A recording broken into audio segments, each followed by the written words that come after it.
MP Byreddy Sabari Rayalaseema అభివృద్ధిపై సంచలన వ్యాఖ్యలు చేశారు. గత వైసీపీ ప్రభుత్వం సీమను విస్మరించిందని, కూటమి ప్రభుత్వం రాయలసీమను అగ్రికల్చర్, గ్రీన్ ఎనర్జీ హబ్గా తీర్చిదిద్దుతోందన్నారు. పుట్టపర్తిలో ఫైటర్ జెట్ పరిశ్రమ శంకుస్థాపన అభివృద్ధికి నిదర్శనమని పేర్కొన్నారు. వైసీపీ నేతల ధర్నాలపై విమర్శలు చేసిన ఆమె ఆధారం లేని అవినీతి ఆరోపణలకు కఠిన చర్యలుంటాయని హెచ్చరించారు.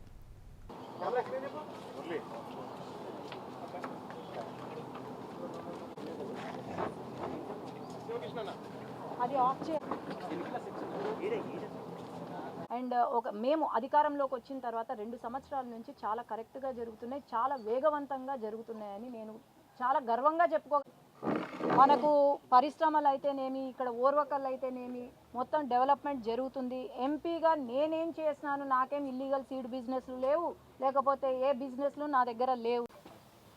అందరికీ నమస్కారం. ఈరోజు ఇంకా 2 సంవత్సరాలు పూర్తి కాకముందే మన తెలుగుదేశం పార్టీ ఎంత బాగా పనిచేస్తుంది. ప్రతి ఒక్క జోన్, ఉత్తరాంధ్ర అయితేనేమి, కోస్తా అయితేనేమి, రాయలసీమ అయితేనేమి, అన్ని జోన్స్ ఈక్వల్గా అభివృద్ధి చెందేలాగా ఈరోజు ప్రయత్నం చేస్తున్నాం.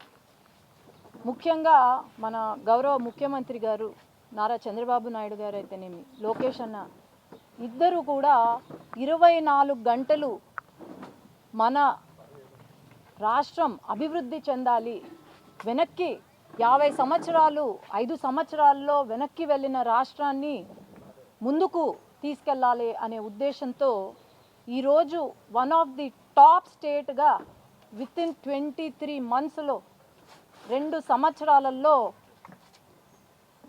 ఒక టాప్ 1 స్టేట్గా తీర్చిదిద్దారు అంటే వారి వెనకాల ఎంత కృషి, ఎంత కష్టం ఉందో మనం అందరం కూడా ఆలోచన చేయాలి. ఈరోజు రాయలసీమ ఒక రతనాల సీమగా తీర్చిదిద్దడానికి అని చెప్పి ఆనాడు ఎన్టీ రామారావు గారు ఏదైతే ప్లాన్ చేశారో, ఇరిగేషన్ ప్రాజెక్ట్స్ అయితేనేమి, అది చంద్రబాబు నాయుడు గారు ద్వారా ఒక స్టేజ్కి వచ్చి, అట్లాగే రాయలసీమను ఒక హార్టికల్చర్ హబ్గా మనం అందరం గమనిస్తే గ్లోబల్గానే ప్రపంచ దేశాల్లోనే టాప్ 1గా రాయలసీమ హార్టికల్చర్లో కాబోతుంది. ఇప్పటికే దాదాపు 300 మండలాలలో ఈ హార్టికల్చర్ ఏదైతే ఉందో 30,000 కోట్ల నుండి 40,000 కోట్లతో పెట్టుబడులు పెడుతూ, అట్లాగే 8 లక్షల హెక్టార్ల నుండి 14 లక్షల హెక్టార్లకు విస్తీర్ణ చేసుకుంటూ ఒక హార్టికల్చర్కి సంబంధించిన స్టోరేజ్లు అయితేనేమి, అట్లాగే అక్కడ కావాల్సిన ఇంపోర్ట్స్ ఏవైతే ఉన్నాయో ఎలా చేసుకోవాలి ఏంటి అని పక్క నుండి ఒక హార్టికల్చర్ హబ్గా మారుస్తున్నారు రాయలసీమను. అట్లాగే గ్రీన్ ఎనర్జీ హబ్గా మారుస్తున్నారు. ఒక పక్క గ్రీన్ ఎనర్జీ హబ్, ఒక పక్క మ్యానుఫ్యాక్చరింగ్ యూనిట్స్, కియా అయితేనేమి, రాయల్ ఎన్ఫీల్డ్ అయితేనేమి, ఇలాంటి ఎన్నో పరిశ్రమలు మన రాయలసీమకు వస్తున్నాయి. నిన్న రాయల్ ఎన్ఫీల్డ్ తీసుకొస్తే వేల మందికి ఉద్యోగాలు ఈ రాయల్ ఎన్ఫీల్డ్ ద్వారా వస్తాయి. అట్లాగే చుట్టుపక్కల పరిశ్రమలు పెరుగుతాయి. అట్లాగే ఈరోజు కూడా శంకుస్థాపన చేస్తున్నారు. ఎక్కడైనా దేశంలో ఫైటర్ జెట్ మ్యానుఫ్యాక్చరింగ్ యూనిట్ ఈరోజు రాయలసీమలో మన పుట్టపర్తిలో శంకుస్థాపన చేస్తున్నారు, మొదలవుతుంది అంటే మనం అందరం కూడా గర్వపడాలి. 2019 నుండి 24 వరకు వైఎస్ఆర్సీపీ ప్రభుత్వం ఏదైతే ఉందో వాళ్ళు ఏమైనా అభివృద్ధి చేశారా రాయలసీమకు అని నేను ప్రశ్నిస్తున్నాను.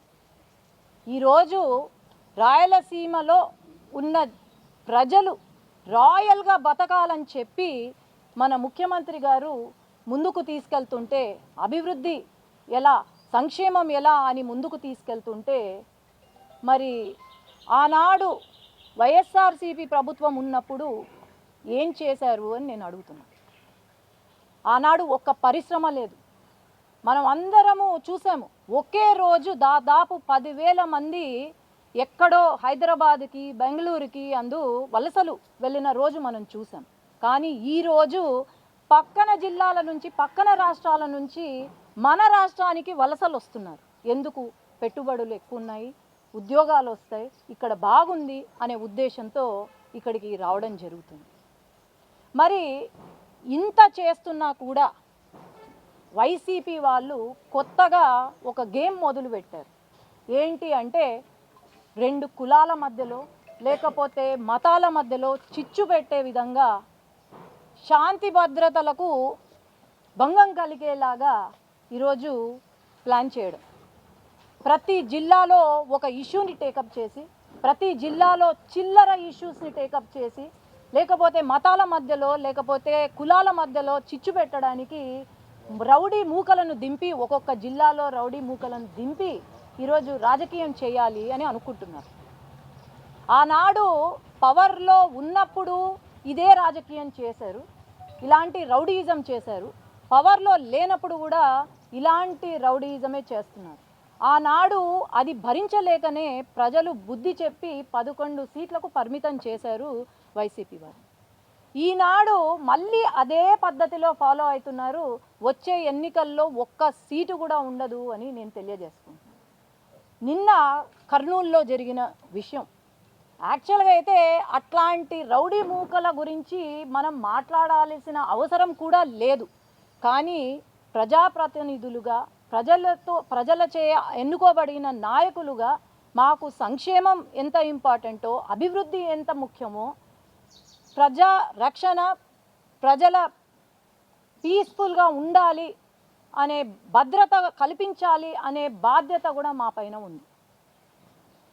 నిన్న అంతా జరిగిన తర్వాత నేను అడిగాను, ఏంటి అసలు ఏమి అంత రెచ్చిపోతున్నారు ఒక్కొక్కరు, ఇప్పుడు వరకు కనిపించని నాయకులు కూడా వచ్చి ఏందేందో మాట్లాడుతున్నారు అని అడిగితే, అసలు ఎస్వి మోహన్ రెడ్డి గారు చాలా సీనియర్ వ్యక్తి, ఆయనకు ఎంతో అనుభవం ఉన్న వ్యక్తి. స్క్రాప్ వాళ్ళను వేసుకొచ్చి పక్కన ఆయన మాట్లాడుతూ ఉంటే, ఆ స్క్రాప్తో మళ్ళా మాట్లాడిస్తుంటే, మరి నేను ఒకటే ప్రశ్న, దీని గురించి ఫైట్ చేస్తున్నారు మీరు?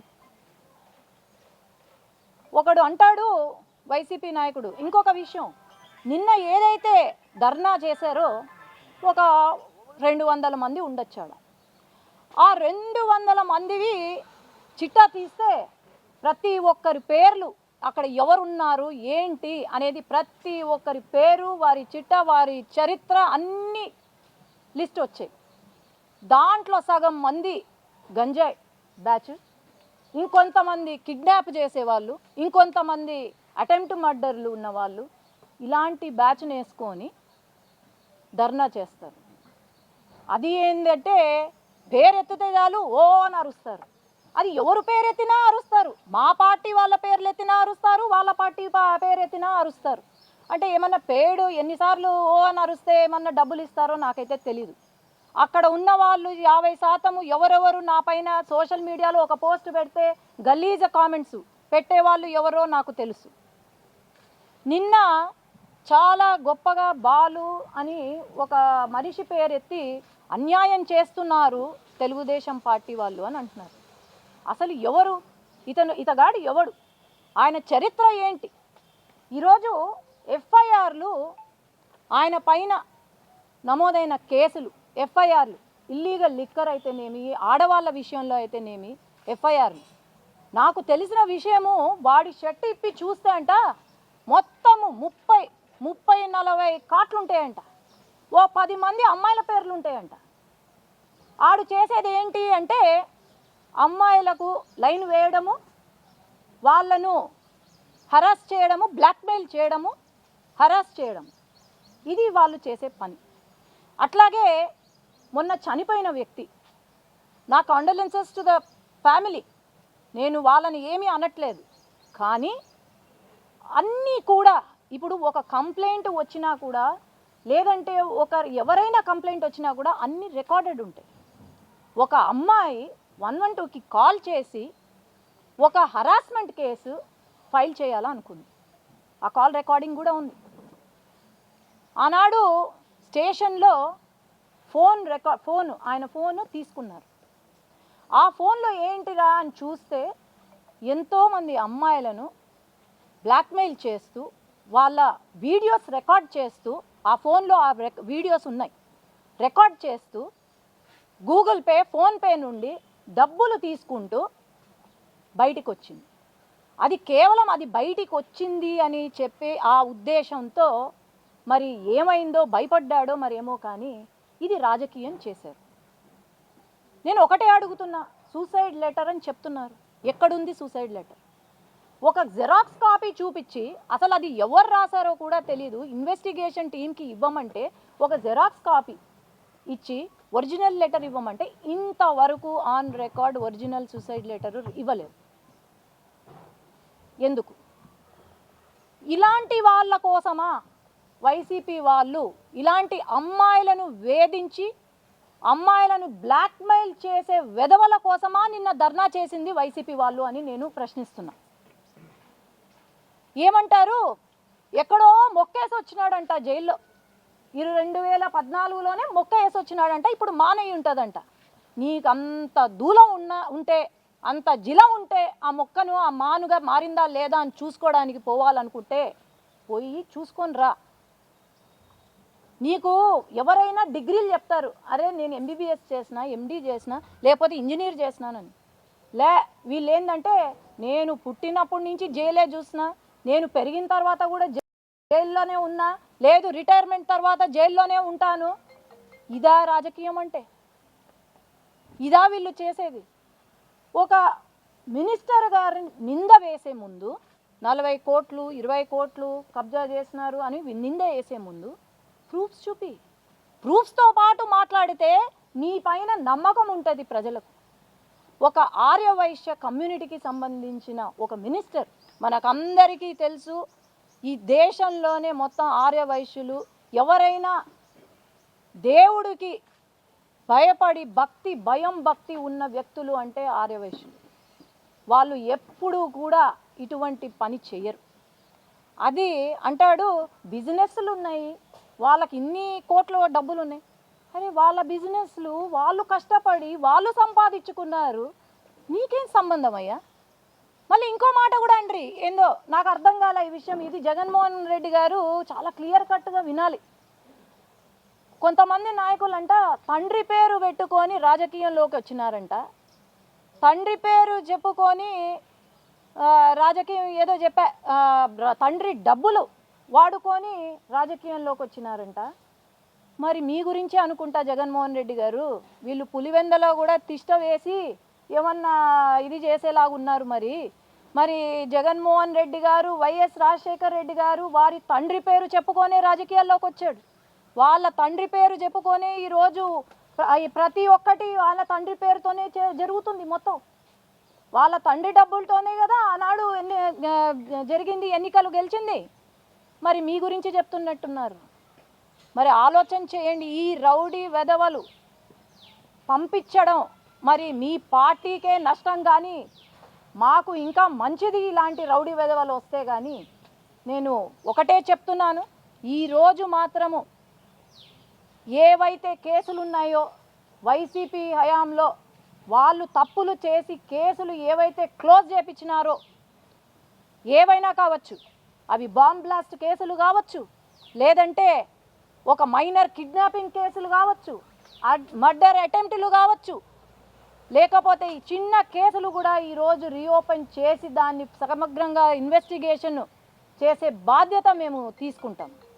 అట్లాగే ఉత్త నాయకులు ఒకటే కాదు, ఆ గంజాయి బ్యాచ్ ఏదైతే ఉందో ఈ రోజు నుంచి ప్రతి ఒక్కరూ అండర్ సర్వేలెన్స్ ఉంటారు.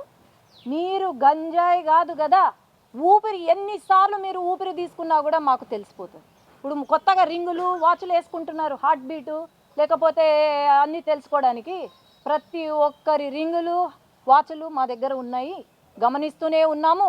ఖచ్చితంగా ఇలాంటి వెధవలకు ఖచ్చితంగా ప్రజలే గుణపాఠం చెప్తారని నేను తెలియజేసుకుంటున్నాను. ధన్యవాదాలు.